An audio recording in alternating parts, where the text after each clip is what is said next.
En moins de 30 minutes, on était autonome sur la plateforme. Je me suis dit, pour mon équipe, c'est ce qu'il nous faut.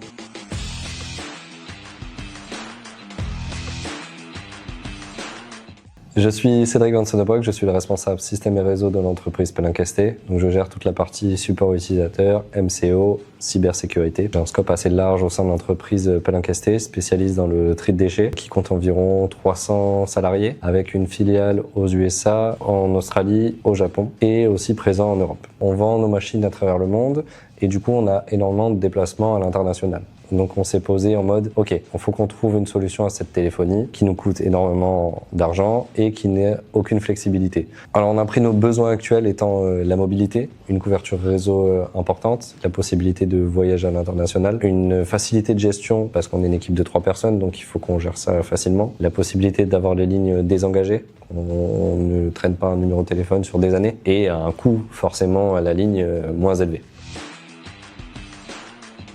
Quand j'ai découvert le portail Symbiose, avec la simplicité d'utilisation et la facilité à commander des SIM, à créer des forfaits, je me suis dit, bon, pour mon équipe, c'est ce qu'il nous faut. On va passer peut-être 10 minutes dessus et on va gagner un temps monstre. Et même pour la migration, c'était simple, il y avait le numéro RIO à rentrer, la date de migration, et c'est parti, il n'y avait plus qu'à donner la carte SIM. J'ai eu un premier échange avec ma direction où je leur ai détaillé du coup tout ce qui était qualité d'opérateur, possibilité d'avoir plusieurs opérateurs, possibilité de voyager à l'international sans surprise une fois à l'arrivée, d'avoir des cartes SIM qui ne fonctionnent pas, un gain de temps pour mon équipe qui se chiffrait environ à au minimum 2 heures par semaine de gagner, même si aujourd'hui on a bien plus. Et une partie gain sur la facturation. On a été une facture d'environ 80 à 100 000 euros. Maintenant, on avait estimé une facture à 45 000 euros. Quand je suis venu avec ces arguments à la première réunion, on m'a tout de suite accueilli avec un grand sourire et on m'a dit, fais un test sur les premières lignes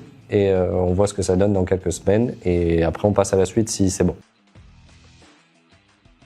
On a migré 10 personnes un peu spécifique, donc on a pris un technicien international pour le faire tester.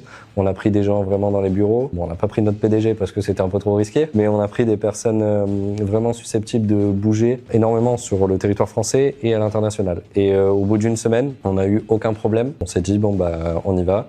Et donc là, on a commandé l'ensemble des cartes SIM et on a enclenché sur la migration. Donc on l'a fait en plusieurs phases. Donc une première phase où on faisait un premier lot de toutes les lignes qui étaient désengagées. Et une deuxième phase où on faisait toutes les lignes qui étaient encore engagées mais avec des faibles taux de pénalité. Et on a gardé une troisième phase qu'on a fait un peu plus tard, là où il y avait d'énormes coûts de résiliation.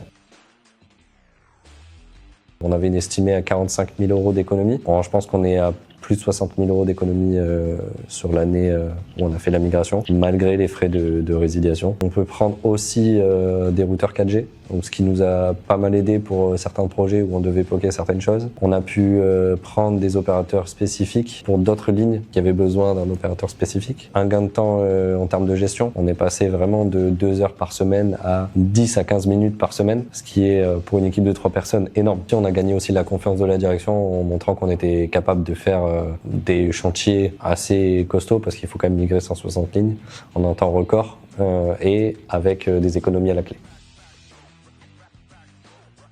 De bien définir leurs besoins, de savoir exactement ce qu'ils veulent, d'anticiper et d'avoir des standards. Par exemple, d'avoir 3 profils utilisateurs sur site, management et par exemple nomade.